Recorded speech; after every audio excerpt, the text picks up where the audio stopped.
All right, Linda, do we have everybody here? Let me see. We got no Lucine tonight. We have Strat and Melissa. Are they in there with you? They are indeed. All right. And then we have Donna, Johanny, Marcia, and myself. So we are good to go. I believe it's on board. Let's just get right into it. Melissa isn't here yet. Let's- Hi, Papa. Oh, I thought you said somebody else will know.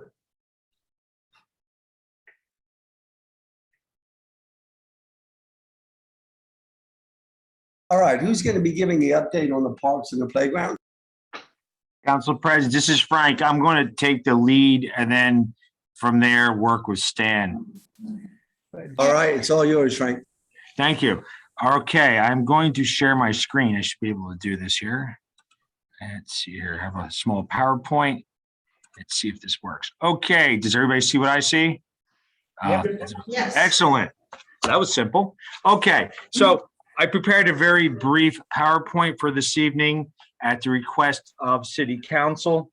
The question was City Council would like to see a brief summary of the different park and playground projects that's been done in the last 3 years, where we are today and where we're going. So I did the best I could to capture what that looks like.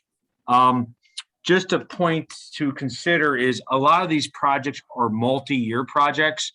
So they're usually 2 to 3 year duration for a lot of these projects. So what I did was I broke this segment out in 3 different parts. So as I go to the second, I'm going to talk about the current projects first, which we see on the screen here. The current projects that are underway in regards to playgrounds and parks, as you see on the list here, we have the Third and Spruce Playground Rehabilitation Project. We have Bear Park, 6th and Amity. We have activity at City Park, Angelica Park. We start discussions and on the Reading Skate Park. And we have activity at 11th Pike Playground and Schlegel Park Pool. And what I'll do very briefly is give a little summary of each of these projects so you have an idea of what it entails. With the Third and Spruce Playground Rehabilitation Project, what you have here is you have is a $250,000 project awarded from DCNR. And the project activity is a 3-year project that started last year. It'll continue to 2023. Project upgrades are including ADA accessibility. And actually, this playground is going to be classified as an all-inclusive playground. And what that includes is an opportunity for all children of all abilities to be able to use the playground equipment. So the apparatus, the swings, and the equipment are going to be designed specifically to be all-inclusive. In this project, we're looking at new safety surfacing, some lighting, landscaping. And right now, the status of the project is we're still in the design phase of the process. And this is for Third and Spruce. Our next 2 playgrounds that are running together simultaneously because they're in the same grant is Bear Park and 6th and Amity Playground. And a DCNR grant was awarded in the amount of $350,000. This project should be completed hopefully by the end of this year. And upgrades include the basketball court, a spray pad addition, ADA improvements. And once again, we're putting all-inclusive playground apparatuses on the site. So you see a common theme here as we upgrade playgrounds, we are very sensitive and we're committed to have all-inclusive equipment. And that gives you a background of Bear Park and 6th and Amity. City Park Playground, a lot's happening there. This project started in 2019 and it was going to be completed this year, but we added some things to the project. And it's a $350,000 funded project. As you see, most of these projects are funded through community development block grant money. And here we're putting an addition of a spray pad. And that's a new amendment to this project. So we're also doing ADA specific play area, which is all-inclusive playground stuff. But we are putting a spray pad at this park. It will be adjacent to the current playground area and between Walnut Street and where the current playground structure is there. That open area is where the spray pad is going to be placed. We're in the design phase. What's interesting about City Park is the HARB, with the Historic Architecture Review Board, has to approve the design, and they have. So the project takes a little longer for that approval process, but it's needed, and so that's been approved. And the next slide here, we just talk about the spray pad timeline, and basically September of 2022, we anticipate that to be finished. But we lay out here the approval, the bid process, and when construction is going to begin. And construction won't take very long, but we anticipate next October. Okay, we move on to the next. Angelica Park, once again, is an ADA project. We got a $75,000 grant to upgrade Angelica Park, and this project should be completed at the end of the year. And this includes some upgrades at the wetland area to make it more ADA accessible. And we're in the process of completing the construction bidding and awarding process to a contractor. We spoke at length about this a few months ago at a committee of the whole. So this is a similar slide you've seen before. This is the funding source. As you see, it's very multifaceted funding source for the Reading Skateboard Park. And that's a work in progress because the timeline, which we're still sticking to at the moment, we hope to have by next July. And this is a timeline we went over in detail at a previous presentation. But as you can see, we're in a process of looking at the drawings and hopefully in the fall award a contractor a bid. So those are 8 current projects that are projects in the works. And actually, I'll tell you, that's a lot of projects at one time. That's usually we handle 2 to 3, maybe 4 current projects, but we have 8 projects that we're currently working on. And that's pretty, I wouldn't say unusual, but that's a very heavy workload, but we're equipped to handle it. But that's a lot of projects at one time. And we're excited to be able to complete those soon. Briefly, completed projects in the previous 2 years. These are projects you've heard about before, but the quick synopsis is the Pandora Playground project, Front Schiller. City Park has basketball and tennis courts resurfaced, and Third and Spruce had the hockey ring was resurfaced, and the fence was installed there. As Pandora, that was a very large project that started actually in 2015, and we just completed it last year. That was a 5-year project, and a lot was done there. The playground is fully operational. A lot of new upgrades were made to the playground equipment. A lot of new safety surfacing and ADA improvements. So that was a very large project, but for those who got a chance to see it, it's really nice out there. It's one of the larger projects, playground rehabs we had in a long time. And Front and Schiller, this is where we added a spray pad, and we're going to be trying to add spray pads to each park if it's feasible. So that's a feature you're going to see in other parks as we rehab them. But that was pretty much the big feature here at Front and Schiller, and that's all operational, and the kids were able to, and they're still enjoying it as we speak this summer. And as I finish up here, pending projects, these are actually grants that have not yet been approved, but we're optimistic and we hope they do get approved. So it's improvements at Eggleman's Park, and that includes a lot of repair needs to be done with the existing stormwater, the inlet system, and the drain piping, because a lot of flooding results up there. So we hope to get awarded this funds, and we hope to hear something soon. We submitted this grant in May for about $250,000, and we have a match in our budget for that. So hopefully we hear something soon about that. Reading Iron Playground, this is going to be a very large project. We're very excited. We hope we get the grant money from DCNR for this. This is a $600,000 project. This will be one of the largest rehabs that Reading Iron has seen in decades. A lot happening there. We're going to convert the baseball field to a soccer field. We're talking about doing new landscaping, bringing up the ADA accessibility, a complete overhaul of the park. Many times when you see these playground projects, they're usually kind of piecemealed because we don't always have to overhaul the whole entire park. But with Reading Iron, we made it upon community input and evaluation that we anticipate that very large overhaul. And lastly, future projects, right? What do we plan to do in the future? Well, we got Ninth and Marion Playground. We have that's a given. We hope to have that completed by 2023. We'll have more information on what that playground may look like. We're gonna have a public hearing involved in that, hopefully beginning of next year. Barbie's Playground is a small project, but we need to fix and replace the spray feature there. And lastly, you see potentially, the mayor and the managing director has assembled a Parks Committee of internal staff who have been making evaluations and recommendations to the administration. I know the managing director actually has gone out to all the parks personally in conjunction with the Rec Commission to visit the sites.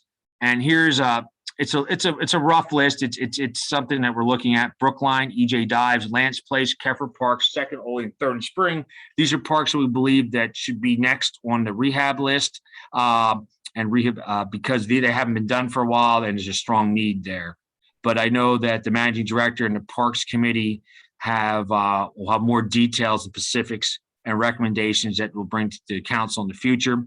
I know the mayor feels these rehabilitation projects are very important, and we're making a serious investment moving forward, and we're looking into seeing if we can use American Rescue funds to even increase the amount of projects that we can fund. It all depends what grant sources we get for the other projects, but we are committed to continuous aggressive rehabilitation projects. As I mentioned before, we're talking about 8 projects currently. And as the projects get completed, we want to jump on the next project. And we hope to be able to make this huge investment. So that's the brief update. I know Stan has a big part of this as being the Public Works, but I guess the interim director, or not quite yet. I guess, I don't know if it's official today or not, but either way, this is a big part of what he does. And I imagine maybe some questions that council may have. So that's my brief presentation. All right, council members, any questions for Frank at this time? Yeah, Frank, Yes. Yes, Councilman. how about a figure on what all these projects are gonna cost? If we threw them all together, what are we talking about? What kind of money? We got a rates for that. Excuse me? I know. Stan, it looks like I see he's raised his hand, so I'll defer to Stan. You're volunteering, Stan? Okay, go ahead, Stan. Yes, Strat. Thank you for the question. We threw around some rough numbers, and you're looking at $4 to $5 million to do them in total. Sometimes when you group them all together, though, you bog down some of the other ones, and some other ones take precedent, especially with consultants. But that's probably going to be. That is where we're at about now, $4 to $5 million, depending on how some of the construction costs come to us now with COVID and the escalations of pricing. That's a good guesstimate. I don't think that's a big price, considering some of those playgrounds haven't been touched in 20 years. Now we're trying to do what should have been done right along for the last 20 years. And it not fell on us to take care of it. And that's not a big figure. Thank you. You're welcome, Strat.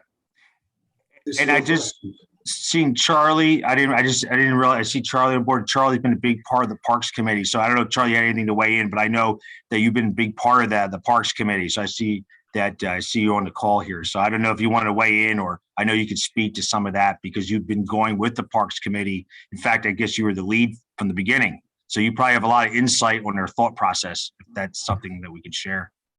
Yeah, it was an interesting process going around to visit the parks. We had Cindy DeCrute, Cindy Kastner, Daphne from the Parks Commission, and myself. And Abe went 1 or 2 times with us when we got started. But it was a very good process, and we came up with some thoughts on the various playgrounds that we visited. We didn't get to every park, every playground in the city, but we did hit most of them. And if I may add, I want to thank Daphne Clark and Matt Lubis for accompanying me on those visits as well. I think we only have 1 visit left in person, and as the mayor has said earlier, this is generational. This is an opportunity for us to fix our parks and our playgrounds with a special emphasis on the swings, on sliding boards, on the basketball courts themselves. And to Strat's point earlier, I think it's a worthy investment. $4 to $5 million is a worthy investment, something that the residents can all look forward to enjoying for years to come. And it's for the kids. Additional questions or comments? Jeff, Marcia? yeah.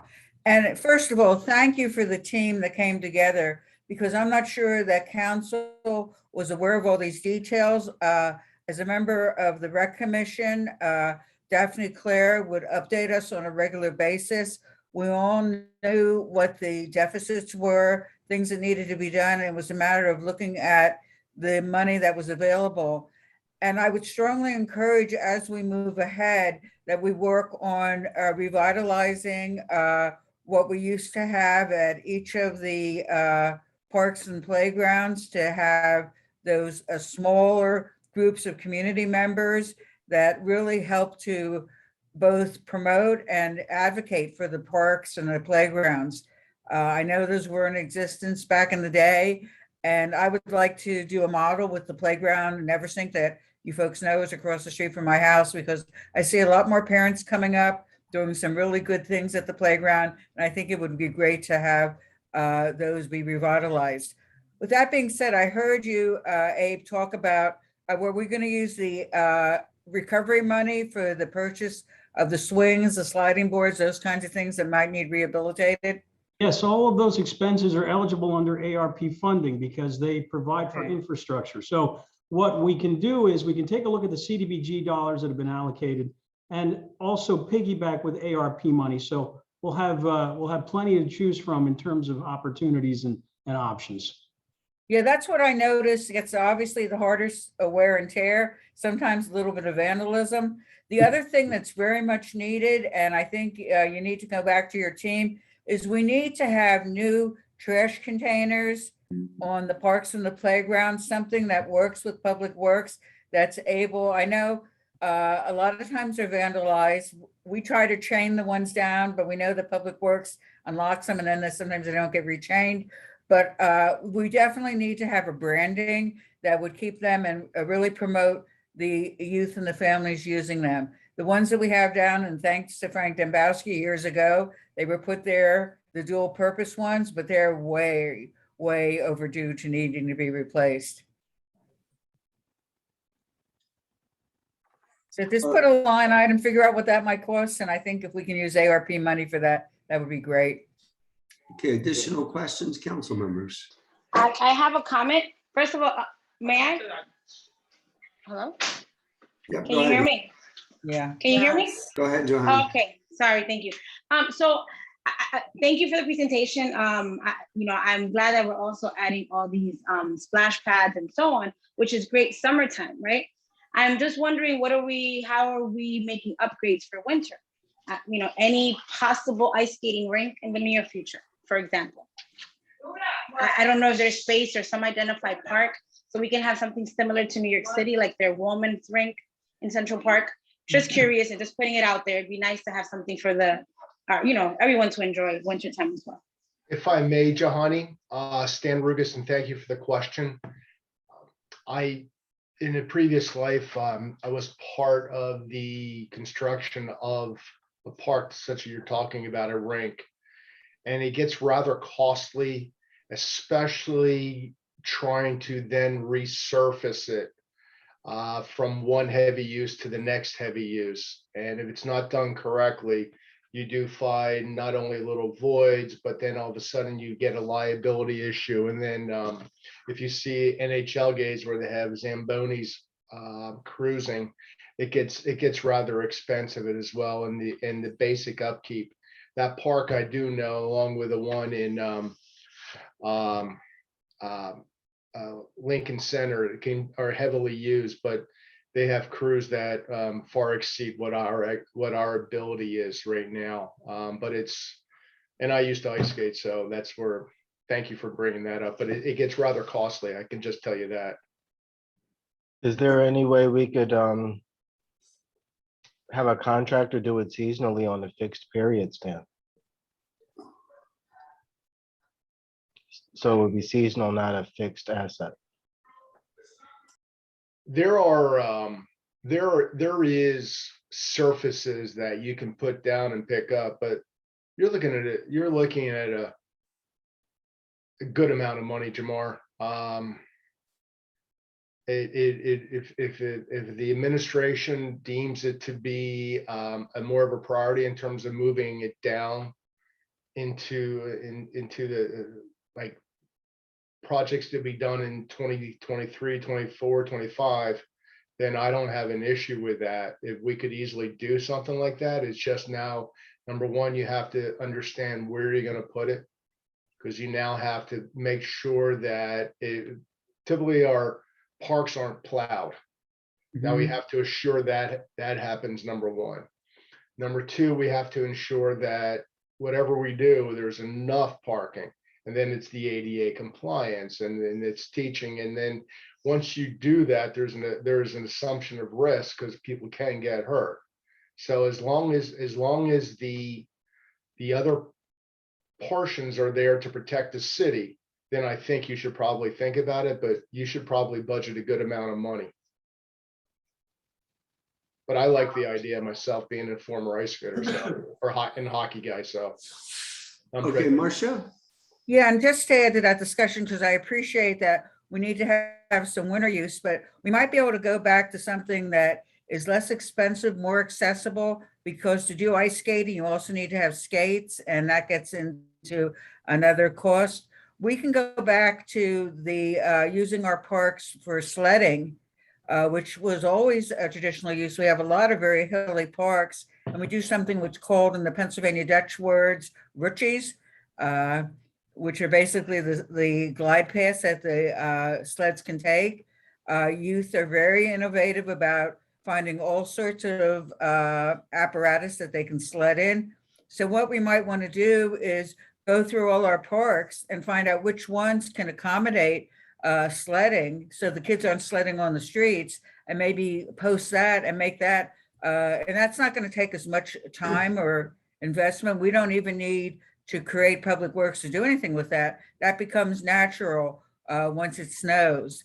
And you don't need to be worried about cleaning off the surface because you want the surface full of snow. So again, something maybe I could bring back to the rec commission. I know Melissa sits on that too. We could talk about maybe piloting some of those this winter as far as actual sledding paths. All right, well, great. Just to reel us in a little bit, I just want to make sure everyone understands what has been done recently and what's planned to be done in the near future. Any other questions around that? I do have a couple comments, but I'll wait till everyone's done. One last thing, I didn't see any, I mean, and I know that it must be on a bucket list or wish list about the potential addition of pools in the near future as well. So, yeah, that's a good point. So I think Hillside inevitably needs to be added there. I think there's been a lot of great work done. I want to commend the administration, a lot of good plans ahead of us. From a councilmatic standpoint, like I'm only around for a couple more years, God willing. I said that, but you know, I think with all the moving parts, with the EIT commuter EIT possibly going away, but I know our state legislators are working hard to get that retained for us. Hopefully that will happen. I like to see a full cycling of the parks. I forget how many there are, but if we had a spreadsheet, and I know Stan, Jamar, and everybody, you guys can relate to this, you know, when's the next come through for Park A, Park B, Park C, you know, they're all staggered. Some of them have 5 years life, some of them have 7, some might have 10. You know, what do the overlays look like? If we did, starting this year, a full cycle on the parks, you know, such and such parks get redone next year, but the one we did 2 years ago needs to be redone in 4 years, just so we have more of a commander view of what the park investment's going to look like. It will help us with the ARP funding. It will also help us with the capital expense plan. So just really having a master plan showing, you know, a whole cycle starting this year, I think that would be it'd be very helpful for me as we move forward with our budgets and our capital expenses, as well as our ARP funds. Really make sure we're covering the cycle, because these things can get ahead of us. Our parks are pretty highly used. And even if we update them pretty frequently, you know, they're going to take some ongoing supply. And we always say it all the time, if we don't keep the kids busy, they'll keep us busy, right? So we have a lot of great parks, and it is a lot of work. You guys have done a good job trying to keep it up to snuff. A lot of people don't realize the amount and the size of the parks in Reading. This beautiful park system. We're blessed. It's a huge asset for our children and all the young families. So it's an important, and I know Melissa is big on this too, and everybody else. It's an important investment of even the ARP funds, as Abe said, because it is a legacy funding. It's a direct investment in the children, for the long haul. And we used to have some superb playground programs, and I'm sure we still do. But yeah, I'm excited about what you've done, what we're doing. And from a councilmatic standpoint, a master plan would really help me, say, in the next few years, understand where money, how much money is really going to be needed in a full cycle, how important the commuter EIT really, really is. I just want to keep emphasizing that so our state legislators can drive that home for us. That's critical. Marcia? Yeah, and I think maybe what we need, because some of the things you're asking for, we hear at the rec commission meetings, and there was a master plan done. So maybe what we need to do is invite Daphne with really specific requests in mind as far as what council would like to hear, come back and present to council. I also wanted to let you know that we did discuss the issue of the pools at our last rec commission meeting, and there was not a high level of support from the Recreation Commission members, many of them who were experienced in the field, basically not only because of the cost of the pools, but the cost of the maintenance. So if we do come up with a plan, we're going to need to be able to look at what needs to be budgeted, not only for the maintenance of the facility, but the running of it, being able to get the lifeguards, all the things that are involved in keeping a pool operational. Yeah, and just to be clear, because there's a lot of what ifs in the master plan development, even if we had a master plan now that, and I shouldn't call it a master plan, Marcia, because it's not just taking the as is as we know it. If we had to go through every park right now and redo it, what the costs were going to be as these parks became due, we could blend in the master plan at a later time, because at that time that funding would need to be added. But just to have an overview of what the current picture takes in the next 5, 8, 10 years as we recycle through all the playgrounds. Right. I get it, because when we start waiting for master plans and we're waiting for that and then this, how it is. It gets, not that it's a bad idea, it's just sometimes we get too many moving parts and we don't get anything done. So I just need it from a financial capacity. I just need a snapshot of what's it going to take in the as is, and we can add 2Bs later on. Any other comments or questions on the presentation? Okay, thank you, Frank, Stan, Charlie, everybody, Abe. We're going to move on to the next item, and that is Equal Business Opportunity Advisory Board. Who is going to speak to that? Council President, I'm going to start off with part 2 of a PowerPoint presentation. It won't Frank, be as long as the first. That's okay, but you've hit your limit for the evening. Just let That's okay. Okay, that's I'm fine. just giving to let you know That's right all now. Sure. This one's a little shorter. So let me share my screen here. I shouldn't have a problem doing that. Let's see here. Okay, here we go. Okay, everybody sees it. Everybody has an Equal Business Opportunity Advisory Board. Okay, great. Yes. Okay, thank you. Just making sure you see what I see. Okay. As you know, the mayor mentioned at the last council meeting, as we're talking about, new programs coming up, such as the sidewalk, a replacement program, and, with the anticipation of a lot of ARP, American Recovery Program funding projects coming to light soon, about the need to work with, when applicable, the local contractors. So the Equal Business Opportunity Advisory Board will help guide us in the process. And I'll explain a little bit more about what that advisory board will be charged to do. Just a quick historical reference. Back in 2015, this subject actually was brought up at a committee of the whole meeting, and some of the work that I've sent over via email this morning, some of the draft of the ordinance, and it's only a draft, it does have to be worked on yet, was some of the work. Actually, Shelley, I don't know if you remember, you were involved, you and I worked on this back in 2015, but for various reasons, things came to a halt around that time for different reasons. So, but it's been updated to meet, today's presentation has been updated 6 years later to meet the current needs, and some revisions were made. So that's just a little background there. This may sound familiar or ring as a something that was talked about in the past. Okay, so Equal Business Opportunity Advisory Board. Well, first of all, currently we have the Minority Minority Business Procurement Advisory Board. That technically is still on the books. That program has not really, it's been defunct for quite some time. So what we're proposing here today is the Equal Business Opportunity Advisory Board would replace the Minority Business Procurement Advisory Board, and we'll go through the presentation, explain why we may want to consider that. So what I want to do is, and there's a couple definitions here, they're really important things to consider and look at when we have this brief discussion.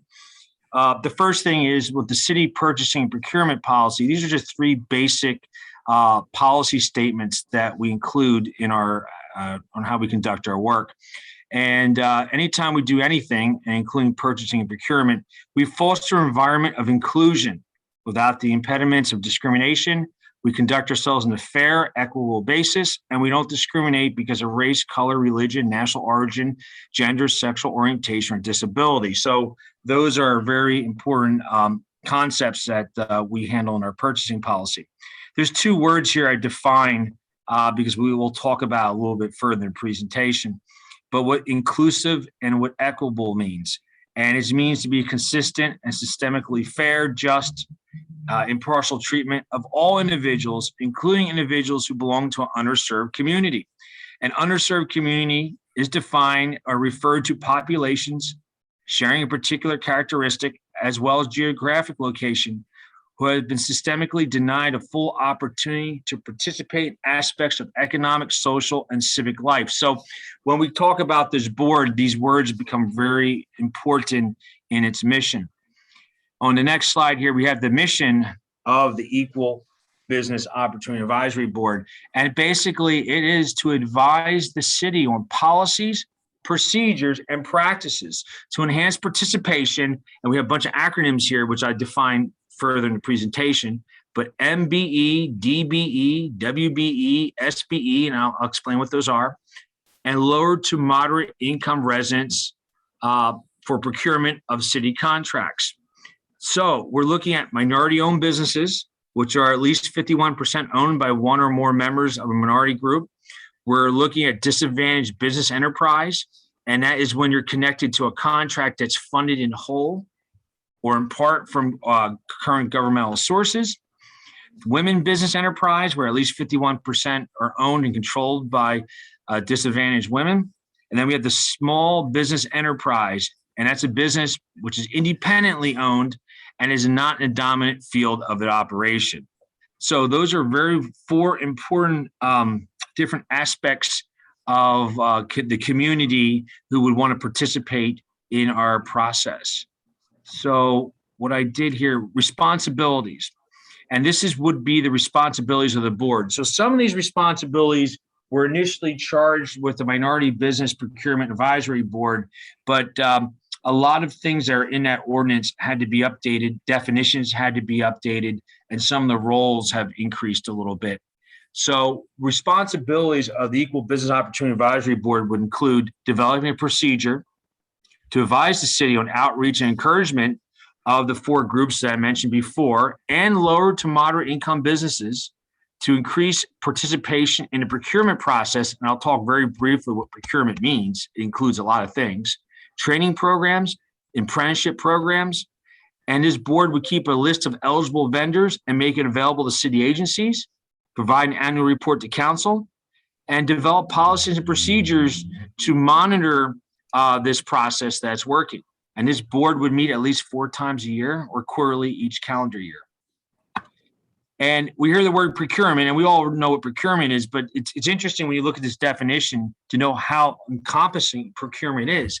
We're talking about buying, purchasing, renting, licensing, acquisitions of supplies, service, products. It includes a lot of functions.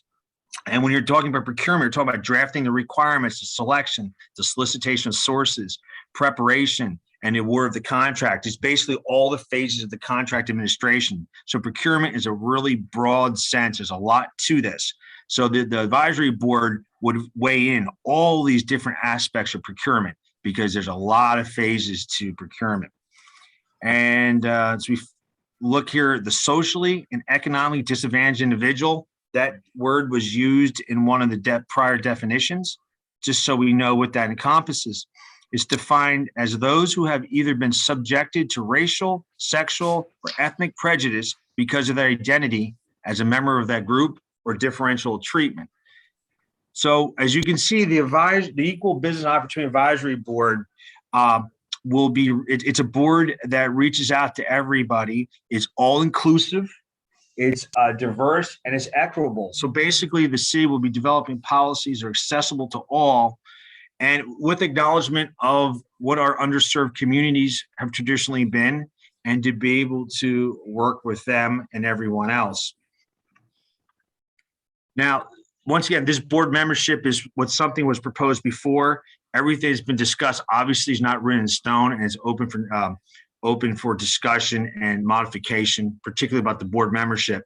But it's been suggested that the board would consist of 5 members appointed by the mayor of approval of council. And the board would consist of is one person who is a socially and economic disadvantaged business owner that's defined, a building trades council member because they run apprenticeship programs, somebody from the Greater Reading Chamber Alliance member, a procurement professional, and a city resident. So those are the 5 different aspects of professionals or organizations that have a procurement background. And those, but once again, the board membership, it's something that, council can finalize on what they want that to look like. That's just a recommendation. So that's basically pretty much the gist of what the Equal Business Opportunity Advisory Board. I think the timing couldn't be any better. I know the mayor is making this a priority. There's been a lot of discussion among the administration and questions from council on what's been going on with the Minority Business Procurement Advisory Board. When we took a look at that really closely, we thought it would be best to replace it with a concept here, just because a lot of the concepts and some of the procedures are outdated. So it was easier to just strike that out and create a board that's similar in function, but more updated. This model that you've seen that I've shared is also seen in other cities. So other cities have been using this concept of an Equal Business Opportunity Advisory Board, and it's worked well in other communities. So it's what we're recommending to council for your consideration in order to create. So that's my quick background on that. Certainly open to any questions or comments. All right, Frank, thank you for the presentation. Council members, comments or questions? No comments or questions? I have a series of questions and some comments if possible. Can you hear me? Yep, Johanny, you have the floor. Okay, great. Thank you. So just to recap, so this is ultimately replacing the Minority Procurement Board? Yes. Okay. Yes, it replaces that, yes, because it serves, what's being proposed is serving similar functions, but more of an updated version because a lot of definitions and some procedures have been changed since 6 years ago. And it felt it was better to replace that board with this board. And is the purpose ultimately to diversify the pool of vendors that provide services to the city? Yes, basically making it all inclusive and accessible to all. So that's a way of being diversity. It's certainly to be able to work closer with small businesses that sometimes aren't able to bid for different reasons. So this board would take a look at our procurement process, making sure that our current process doesn't exclude people, because we've heard different conversations from different people saying, well, this small business didn't bid on this because of this. I mean, this advisory board will take a look at the process to see if that's the case and what we can do to improve to make sure that everybody has access and opportunity to bid. So they would look at our current policies to see if there needs to be some changes to make sure everybody's is eligible to be able to participate. Data that tells us how many businesses are certified in these categories? Right. Well, as you saw, there's definitions and the board would be able to classify certain businesses to see if they fit into that definition. So we would have maintaining a list of businesses or vendors that would fall under the, like, are they a small business? Are they a minority owned business? So they would certify a list in conjunction with the procurement officials at City Hall. That has to be worked with the professionals at City Hall too, but they will work in conjunction to have a list of eligible vendors. I ask if we have data because I know that we don't have a lot of data providing us with the demographics of the businesses that exist within the city. That's Mhm. one. Two, to become certified, like with the minority business enterprise, the women business enterprise, there's an application process through the state. There's a fee associated to that. So there's certain levels, like there's an application process to be certified, legitimately certified.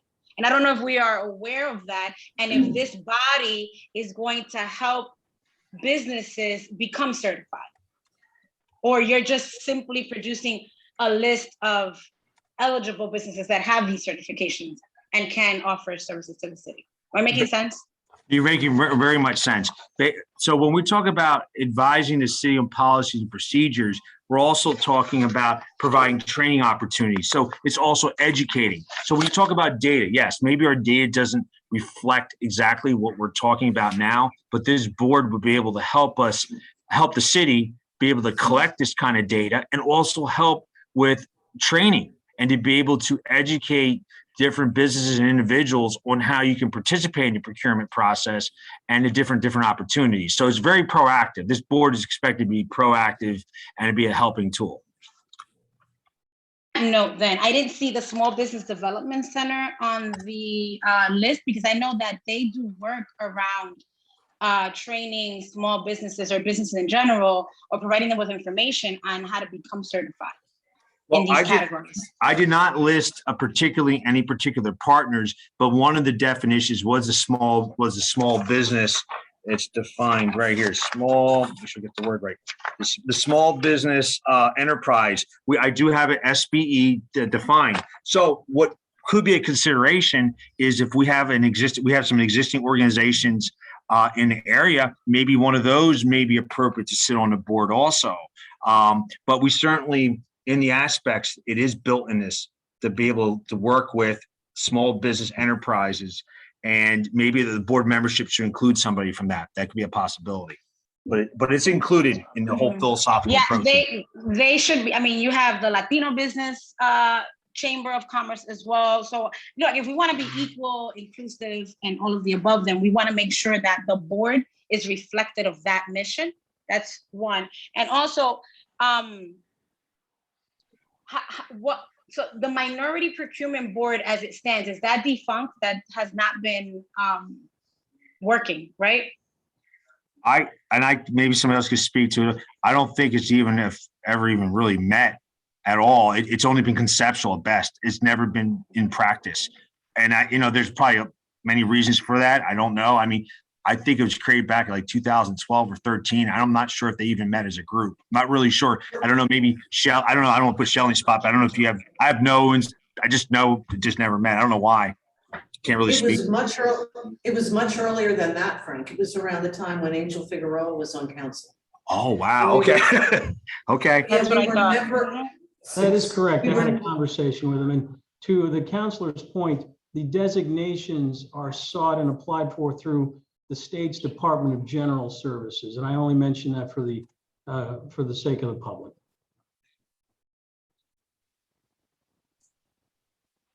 Sure that, I mean, this is a great, I appreciate the concept, but I don't want it to just, because again, I remember having a conversation with Angel Figueroa about the minority procurement, and that was, I know I haven't seen it in action. So I just want to make sure whatever we're proposing to do, that, we kind of like carry out the mission and we make it work. Also, who's going to be managing or overseeing this piece? Well, definitely as part of the process is the procurement. We have two people in the procurement office, which is under the finance department. So the finance department will work very closely with this advisory board. And one of the things you mentioned something important. That's why the board membership is definitely it was just some ideas. I mean, certainly we can add more people or and make it more inclusive. It was just a rough draft on the board membership. So certainly it's open to add more people, but it would be the finance department of Jamar Kelly with his procurement staff. They would be the liaisons or the professionals that would work with the advisory board. That's phenomenal. I would like to know though, like currently as it stands within the city and the city's administration, who captures data right now? Who's responsible for capturing data and updating data as it relates to businesses in the city? I can't speak to, I mean, I have to defer to others. I know the data can mean a lot of different things. It's a question, I guess, what kind of parameters of data are we looking for? I know we do collect data. It's demographics, Mhm. types of business, demographics, industries, because as we're looking at this it would just make the mission of this advisory board, it'll make the process a lot smoother if we know who currently exists within the city and who may potentially have these certifications or not. Data is so important to figure out what the strategy, the implementation plan is going to be. That's all. You're absolutely right. And the advisory board can help guide the city on what type of data are we talking about. Data can mean a lot of things. So they can help guide us in the parameters of what that data looks like. So it's meaningful data. But you're right. You're absolutely right. Without the data, it's hard to kind of move forward. Mhm. I know the Citizen Service Center, actually, I get a lot of my data from there. That's one of the great places under public stuff to get a lot of data from there. But you're right. We need to define exactly what we want to do and what data do we want to collect. And I believe that the advisory board will be very helpful in guiding us on what kind of data we need to collect to make it meaningful. We view this as an opportunity for a fresh start, given the previous administrations did not take up the data collection, which is really important. So we look at it as an opportunity to start afresh, but with the input from members of the committee. All right. Great questions. Go ahead, Marcia. Yeah, and it wasn't so much a question as a comment moving forward. This certainly has been frustrating for council over the last two administrations, in that there was questions about this, and we didn't really have any mechanism to get good feedback, which it sounds like this is a structure in place that's needed. But the bottom line is for council is we have the ability to make decisions regarding contracts to make sure that this process has been fulfilled. So I think it would be imperative to be able to look as we make decisions, once we get all the data and the advisory board gives recommendations, that we then use this as one of the checkpoints. I know the state does this in regarding to if you want to have a contract or a grant, you need to be able to have indicated that you followed the minority procurement process. We could be doing the same thing. All right, additional comments or questions, anyone? All right, so this will be coming forward to us in a formal fashion, Frank?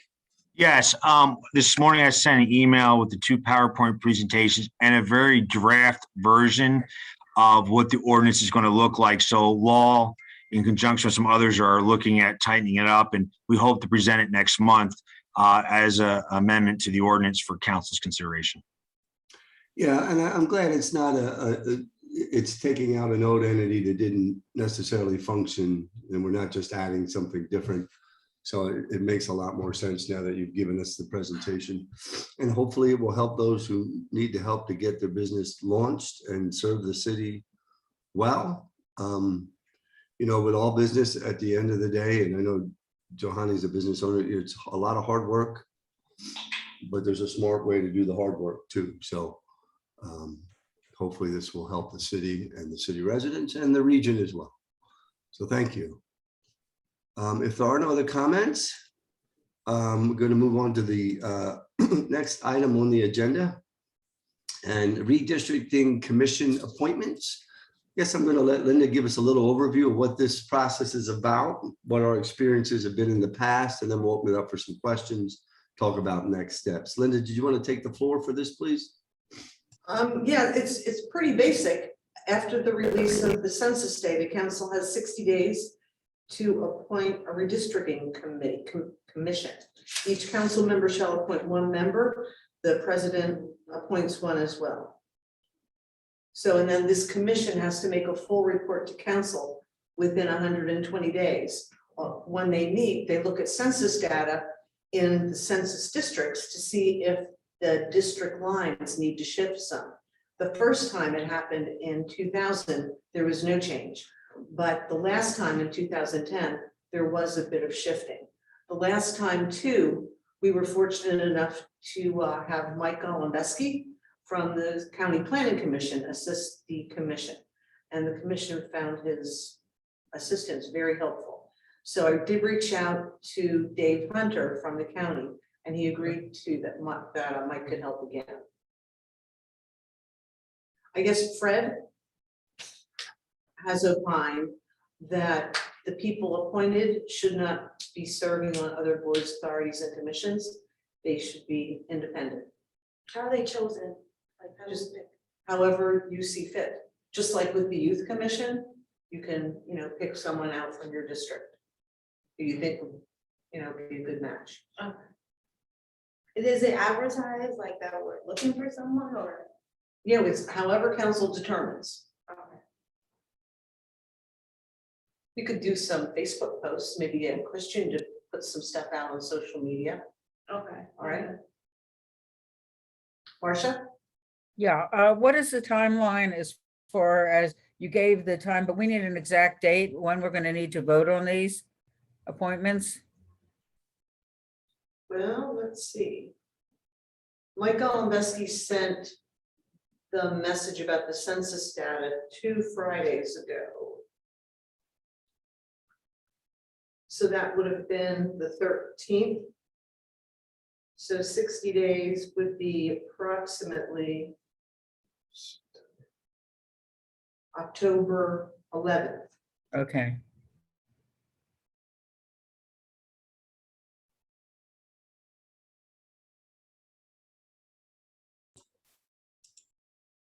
All right, questions, comments? Are you done, Linda? I'm sorry, I got distracted there, folks.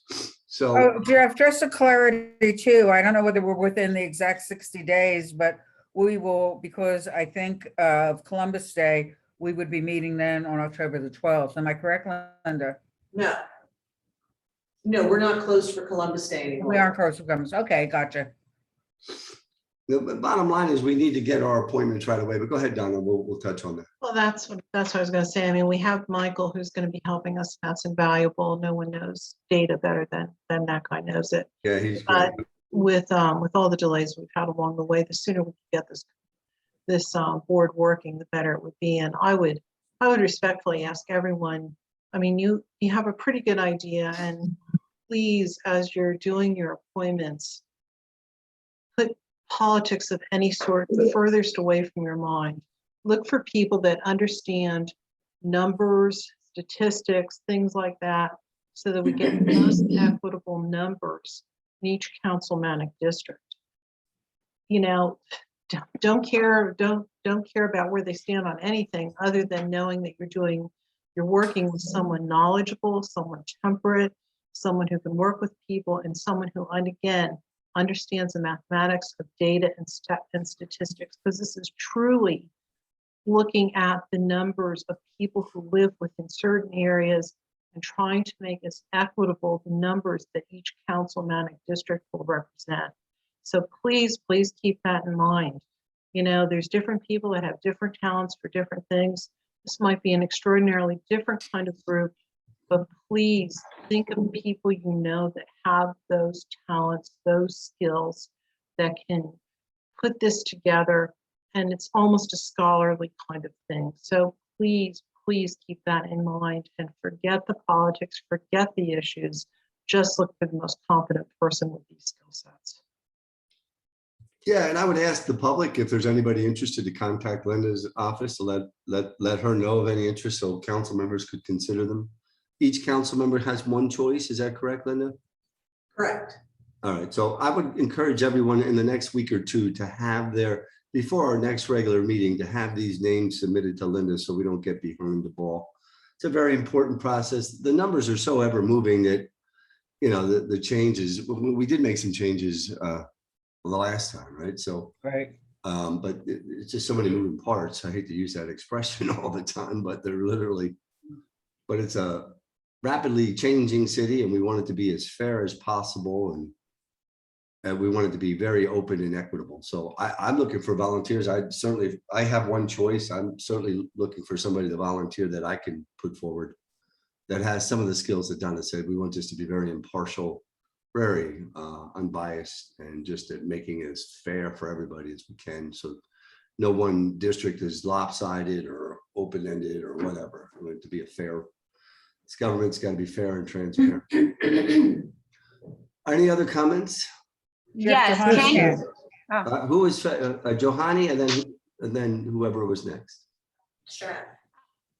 I appreciate Melissa's recommendation as far as putting an ad together, because Donna gave a great description as to some of the skill sets and knowledge that this person should possess in order to serve on this board. I think we should probably get ourselves into that type of habit where we're like advertising and recommending what we're seeking, right? Because this is a very specific board with a specific task.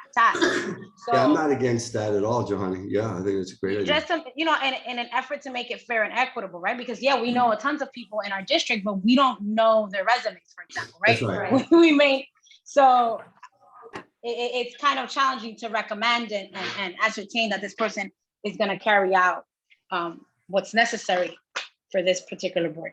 No, I would support that. Is anybody opposed to Linda running an ad, just requesting anyone interested? I think it's a great idea. I think it's important that the general public knows what this process is about and that it's open and transparent to everybody. I'm looking for some new faces in this effort as well.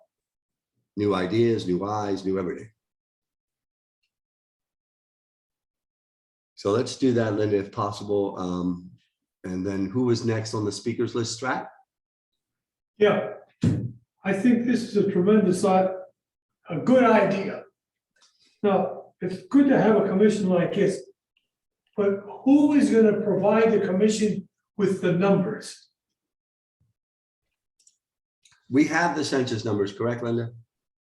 Correct. And then Mike Golembeski, who's a Right. census expert, in my opinion, he Right. can help Absolutely. that commission discern everything.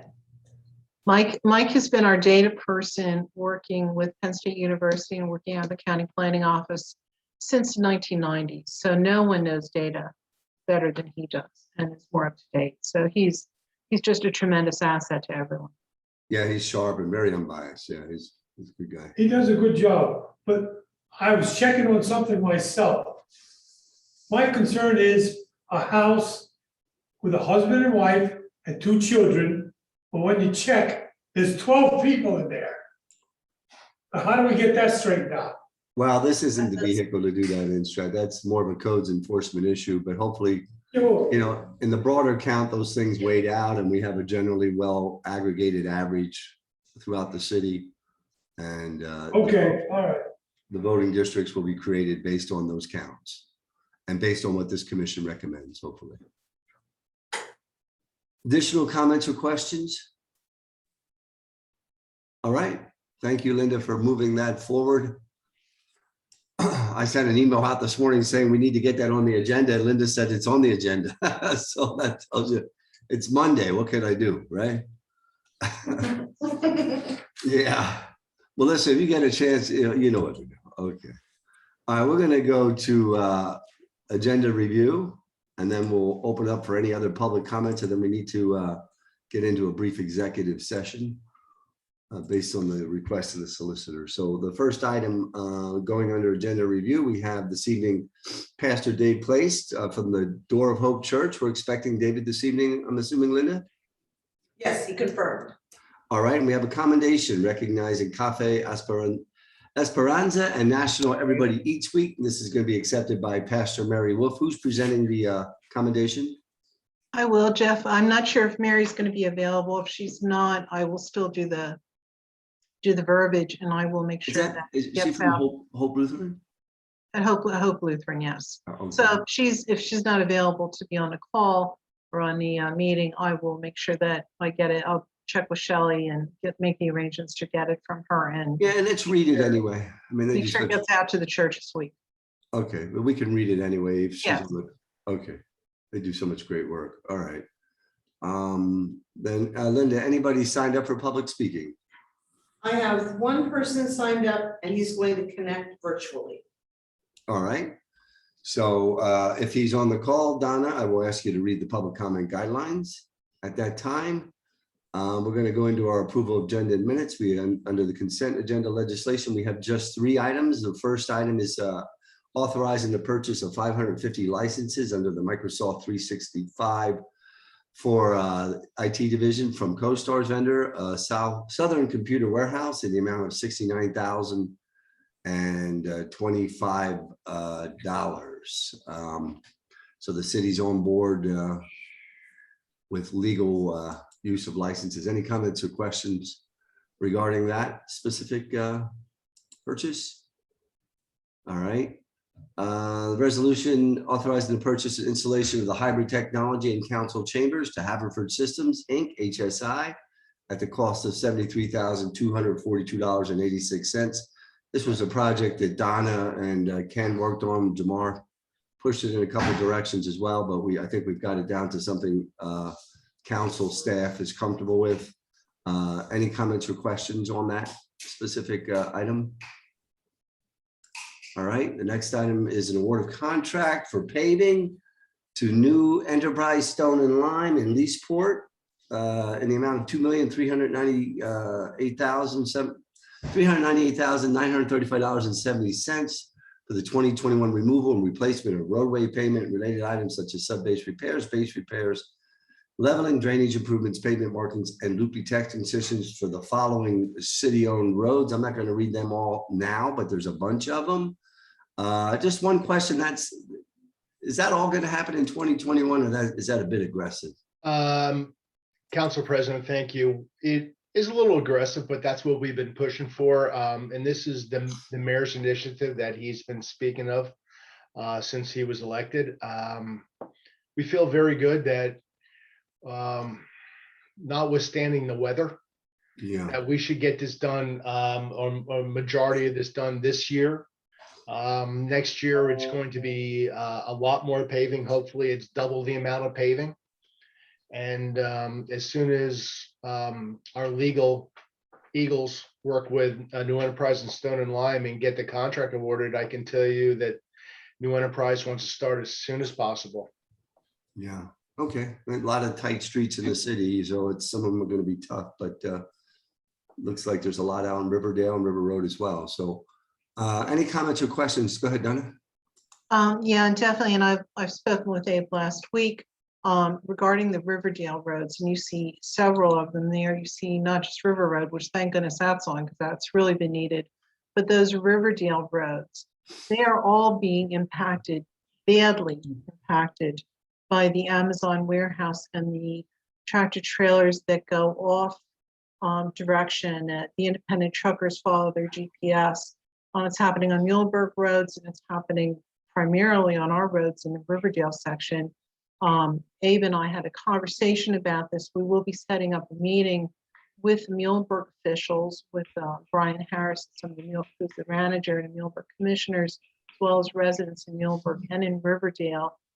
You all may be familiar with the sinkhole that opened up last weekend on Berkeley Road. I went back there and talked to the residents around there, and in the hours prior to that sinkhole opening, a tractor trailer was backing up and backing forward. How the tractor trailer ever got in that particular stretch of Berkeley Road is beyond me. But it exacerbated the road structure, which then consequently we had the sinkhole. All those roads were never built in an R1 section, were never built to withhold the kind of tractor trailer traffic, especially now with the Amazon warehouse on Sophianos Road in Muhlenberg. We do have signage up, and I know Abe, you were going to work to double check some of the signage. I had mentioned some of it's turned the wrong way, things like that, at the bottom of River Road off the ramp. I'm not quite sure what we're going to be able to do to keep a lot of those tractor trailers off the roads, but we have to do everything in our power. There's also a lot more vehicular traffic now with shift changes at an Amazon employee. So we will be looking to Public Works and Streets in terms of trying to find additional places for stop signs and traffic calming and things like that. So Abe, thank you for working with us to pull that meeting together, and hopefully we'll be in touch this week with some possible dates. We're looking at the week of September 13th. But we want those nicely paved roads to remain nicely paved and not cost the city a whole lot more money because of inappropriate use of the tractor trailers on these roads. Marcia? Yeah, and a follow-up, and thank you, Donna, for taking the lead, because I think businesses have to look at civic responsibility just as well as profit. So I guess I get concerned if we invest all the money and the roads just go downhill, what, and this is more of a legal question, what do we have to recoup our expenditures? Because I don't see these roads lasting that long unless the policy or the practice has changed. Well, and I think that's a topic we can cover at another time. I mean, you can certainly respond briefly now, but you know, there's a lot of different things that we can control and we can't control. You know, just part of it is sometimes is the cost of commerce. And you know, some of the roads that, you know, maybe we don't want worn down, we might have some controls over. I'm not sure. But Fred, did you have comments? Yeah, I'm not at the moment. So we're saying recouping against commercial entities that use a lot of vehicular traffic, or Right. And I know there's a lot of questions that need to be answered around that, but my concern is, you know, zoning, even though it's in Muhlenberg, it goes through, am I correct, Donna? It's a residential area in the city? Well, Riverdale's an R1 area, and those roads are, it is the signage as in Muhlenberg's area. They've also had some residential roads impacted, but certainly in our area, the signage clearly states that trucks of that weight are not permitted in that area. So I would just suggest if we want to get a specific ruling on what the options are, that we submit a defined kind of email to Fred and Abe and Stan, you know, requesting what can and can't be done and let them look at it. Okay. It's going to have to be a combined effort, and Abe and I had a very long talk about this. It's going to have to be a combined effort of Public Works, police enforcement of usage and speeding and all those kind of Maybe things. better signage, yeah. Working better signage, working with the Amazon folks, which is notoriously difficult. I know I have friends who are Muhlenberg commissioners. They've noted that as well. So there's a lot of challenges there. But again, those folks deserve nicely paved roads out there. They've waited a long time. We've had runoff issues. If Charlie's still on the call, he knows those runoff issues we've experienced with icing and the impervious surfaces and the runoff going down to River Road and River. I mean, those roads have had many, many challenges. And it's an interesting area in that the roads don't carry the sewer lines because that is all septic out there. So we don't have sewer line issues, but we have a lot of other issues, which Charlie can explain far better than I can. But it's been a challenge out there. Okay, yeah. Any other comments or questions on the roads, guys? Here, Jeff. May I? Yeah. Are we informing residents when the work is about to take place? Johanna, yes.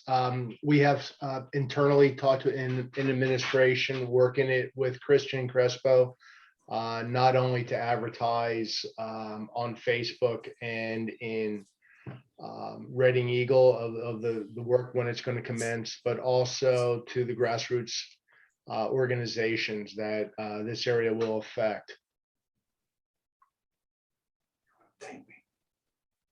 All right. Additional comments? And Jeff, if I may, is this company, would they be eligible for the Future for Sidewalk Repair Program? New Enterprise Stone and Lime is they're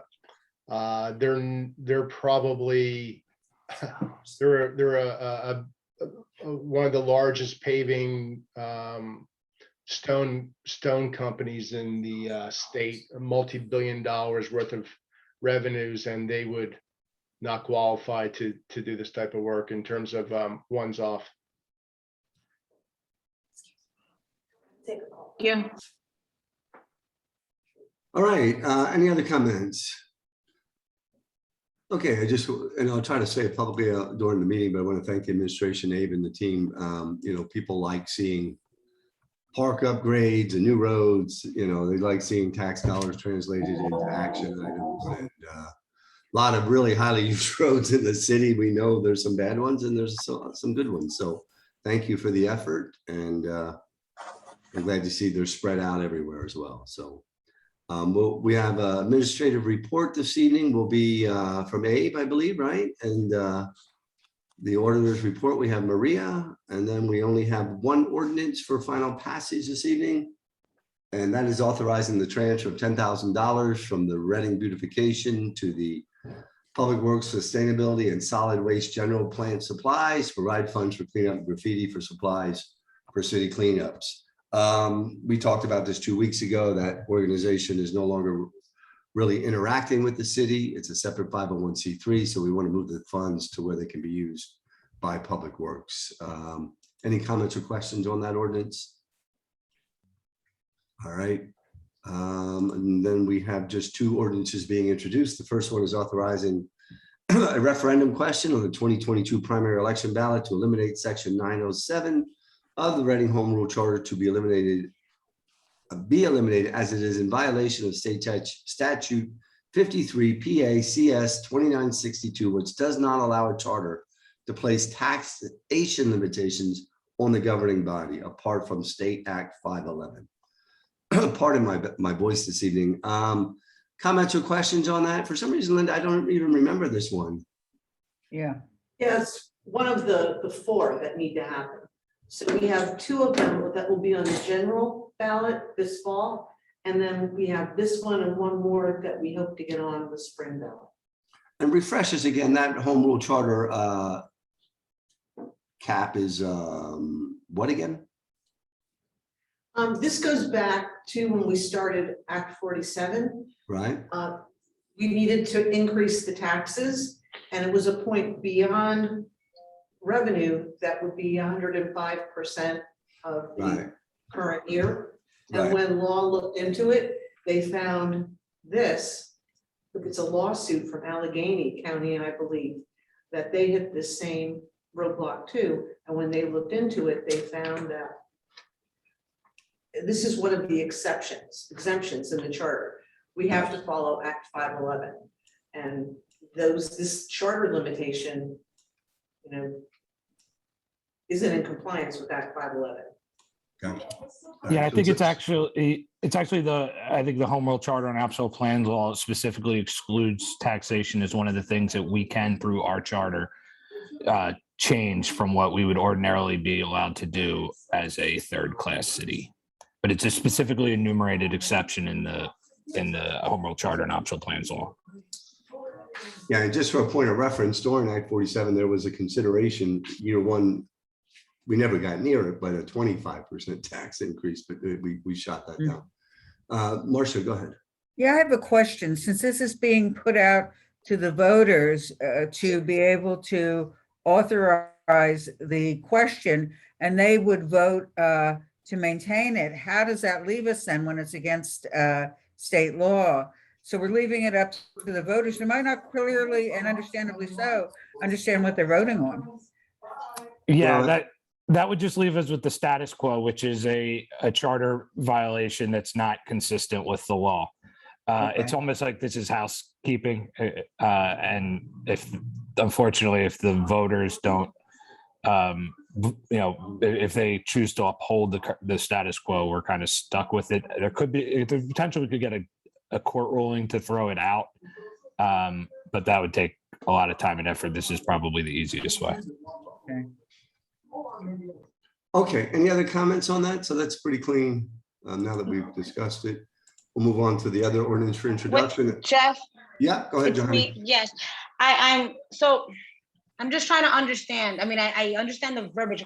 How does that play out? What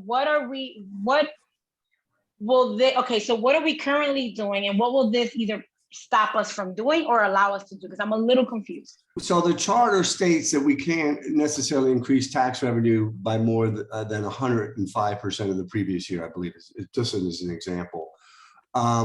We typically don't raise taxes more than 5% anyway, but what the state law says is that our charter is wrong, that we have to file Act 511. It supersedes our charter. So if for some reason we needed to raise taxes by 110% or 10% more than the previous year, we actually have the ability to do that. Now, we don't typically do that. We work within the constraints of, good financial judgment, but the charter has built into it some tax limitations that are not real.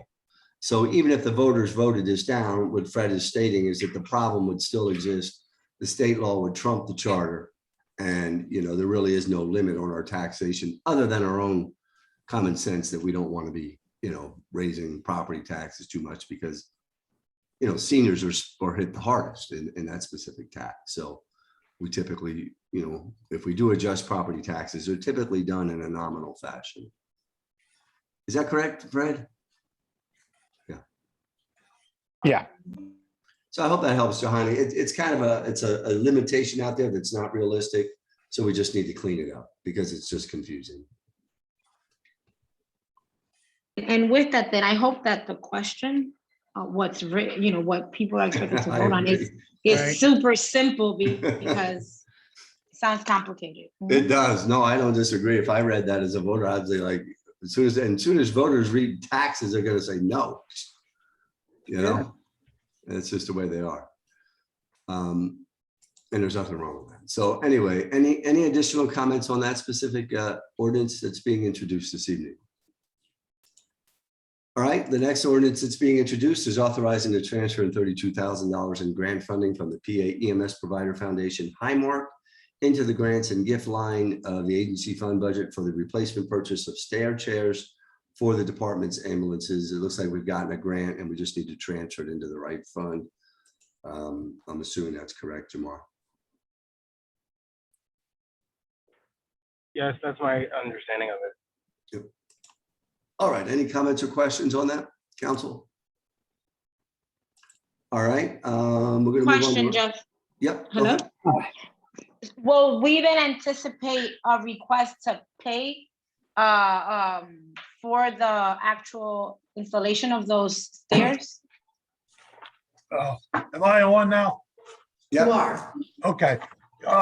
Counselors, this is just stair chairs like that are used to haul patients up and down steps and all. The mounting's already in the ambulances for these. It's just Chief Stinsky worked with our outside grant writer, Bill Vanette, who's a local, he's experienced, a grant writer, he's experienced in EMS and fire. And this is to replace the aging chairs and all on the units. So Any there other won't, questions? did that Thank you, Chief. answer the question? Already been installed. Yeah, we already have these things. This is just replacing the older chairs. All right, thank you, Chief. Are there any additional questions?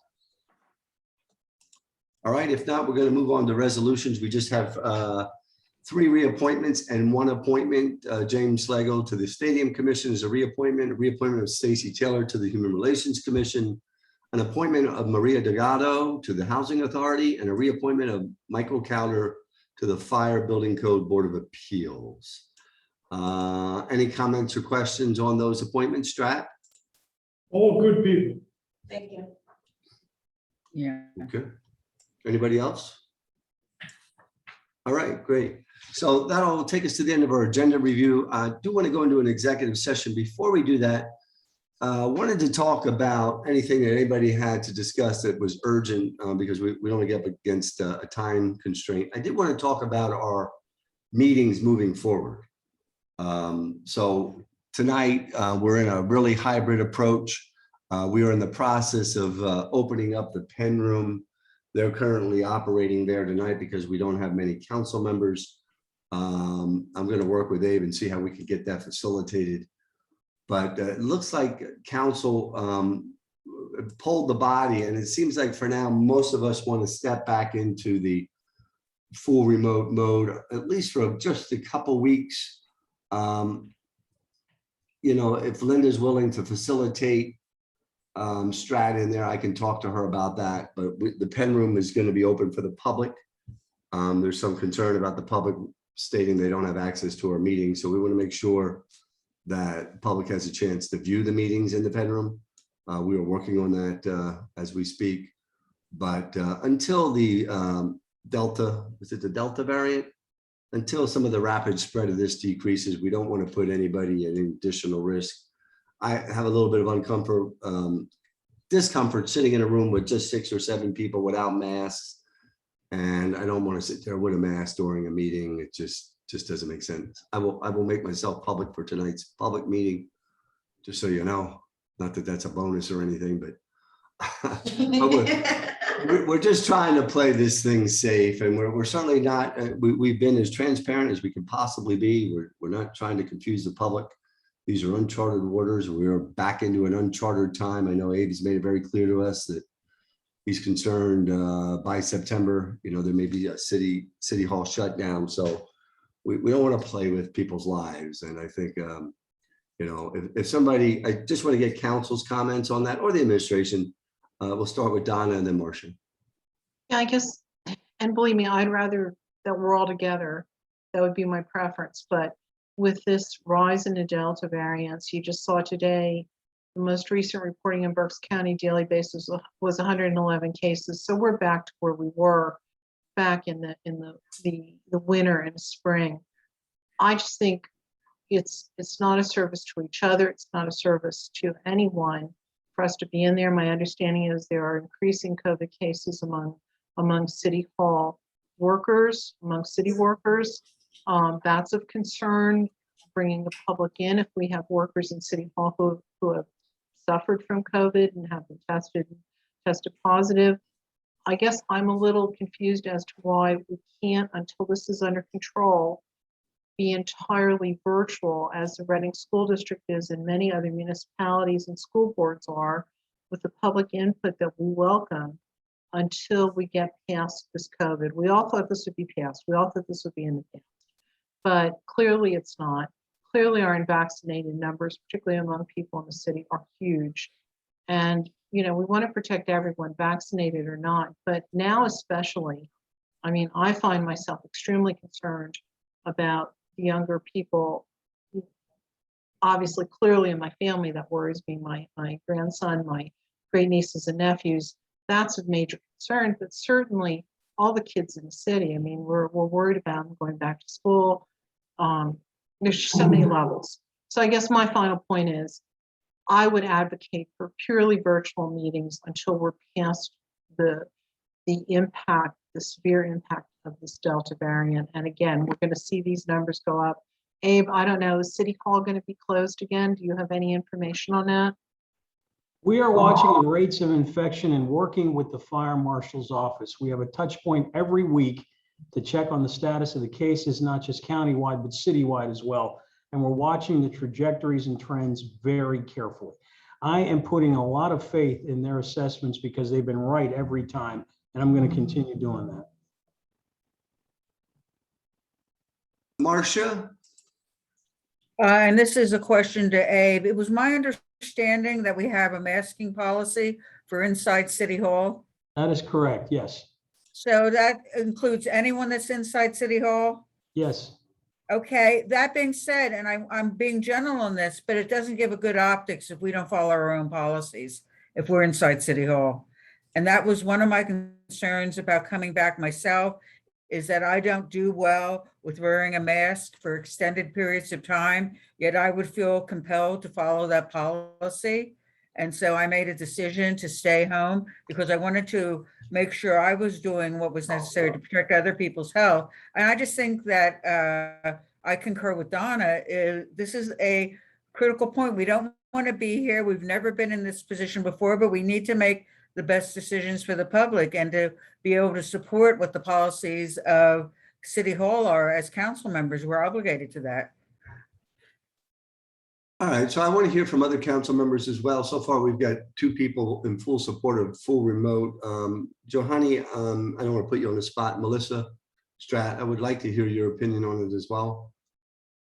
Well, you know what I've said from the very beginning, I think we should be meeting, if we have a room the size of the council hall, we should be meeting, and if we have to wear the mask, wear the mask. The public wants to see us, okay? Well, if we meet in council chambers, they're not going to see you. Because we don't have the room outfitted yet. I for know, hybrid. but what I said originally is to get that finished so we can get in there. I'm in favor of meeting, wearing the mask and meeting, even if it's in here. It's fine with me.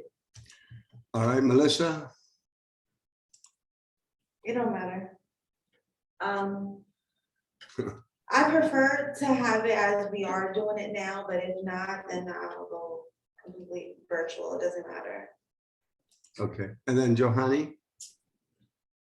I'm in favor of what the group would like to do. I mean, I think safety obviously is what we prefer. So whatever we need to do to be safe, not only for ourselves, but for the sake of the public, then I'm in favor of that.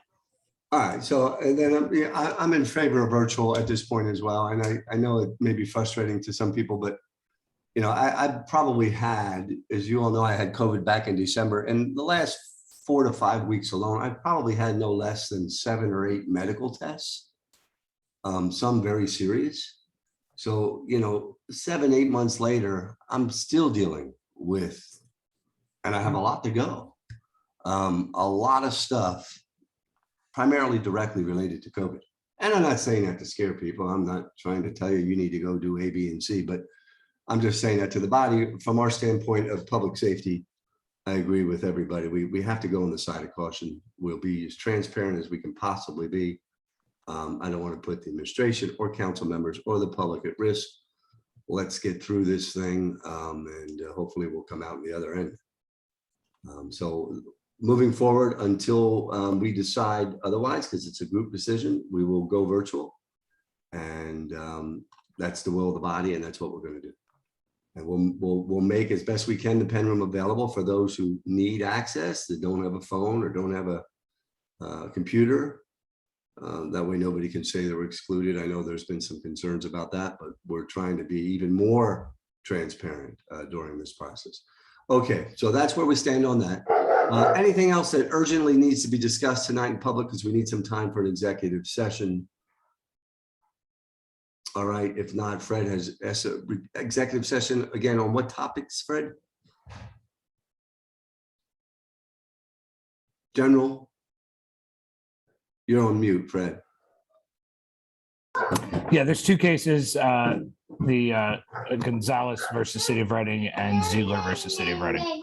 Okay, other legal matters. All right, so Linda, can you clear out the room of everybody except those required to be on the call, stop the recording, and then for the general public, we should be back into our regular business meeting before 7, hopefully, maybe right at 7, but certainly before 7 if possible. Linda, I'll wait for the green light. Linda, Drew says he still needs a link. I just resent it to him. Okay, thank you.